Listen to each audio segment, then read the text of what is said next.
Alright, so I'm going to be showing you guys my favorite warm-up to do with my clients and for myself, whether I'm doing an upper body or a lower body warm-up. I find this one just to be really well-rounded and just kind of hits all the areas that you want to hit. So follow along with me, I'll show you each one and then let you know how long you should do them for as well, okay? So this whole one can be done on your mat or on the floor. If you're working outside, then you can do it on the grass if it's a nice dry day. So here we go. We're going to be starting in a tabletop position on your hands and knees. So from this position, you're doing your cat-cows.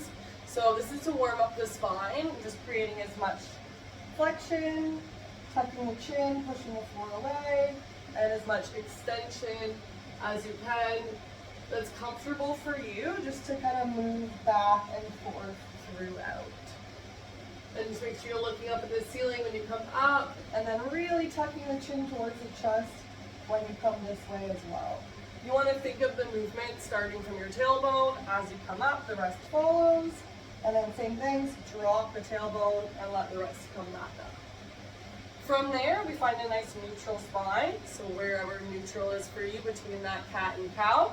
And then you're going to be sliding one leg out to the side of your body, keeping your hips level and square. So my leg is out to the side, my hands are under my shoulders, my hips are level, and then keeping your hips level, you're just rocking backwards and then forwards.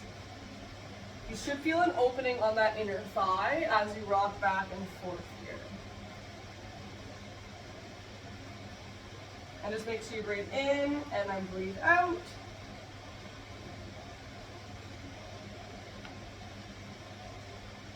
And then we'll do the other side as well. So same thing, bringing that leg out to the side, rocking forwards and backwards. So just try to keep the hips level the whole time you're moving forward and back.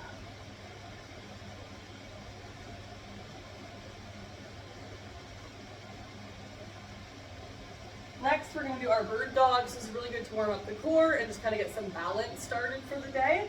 You're going to feel your glutes a little bit here as well. So you're going to take your opposite arm and your opposite leg, staying in this neutral position here.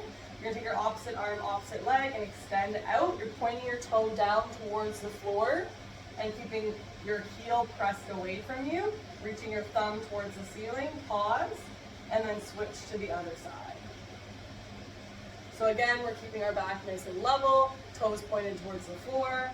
We're pushing with our heel, coming back, and then switching. I just want to pause at the top for a second.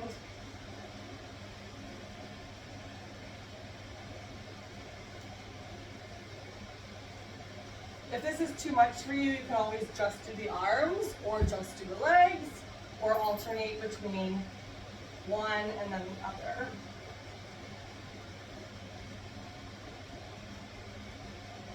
Alright, from here we're going to be switching over onto our back for a glute bridge march. This is great for your core and hip stability and gets those glutes warmed up a little bit as well.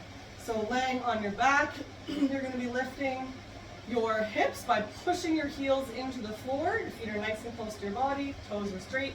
Push your feet into the floor, lift your hips up, squeeze your glutes to come up.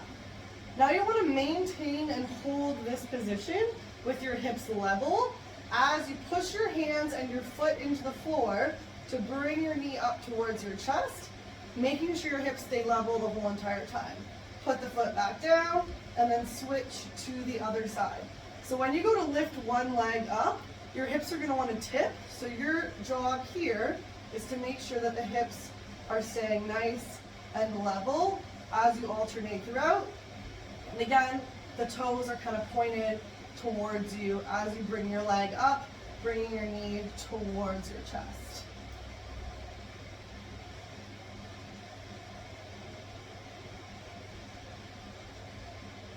And then the last one that I like to do is an open book stretch. Really good for your back and for your chest or shoulders. So laying on your side, all you're going to be doing is bringing your knees up to about 90 degrees here. Arms are straight out in front of you. You're going to relax.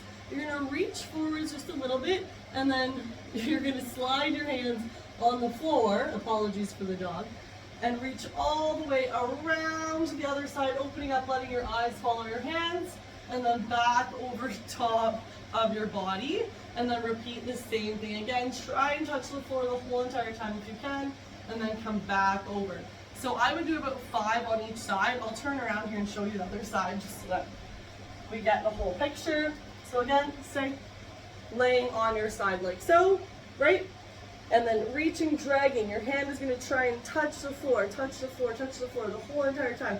This is where it's going to be hardest probably. You're feeling that stretch here. You're trying to get your knees down to the floor. You don't want your knees to lift up. And you're coming all the way around and then over top of your body. And then reach and slide. Right? All the way around. Keep staying as close to the floor as you can.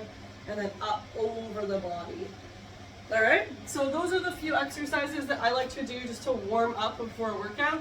Obviously from here you're going to get into your body weight squats and some stuff to get your heart rate up a little bit more. But this should be a nice addition to what you're already doing for your warm up. Hope you like it.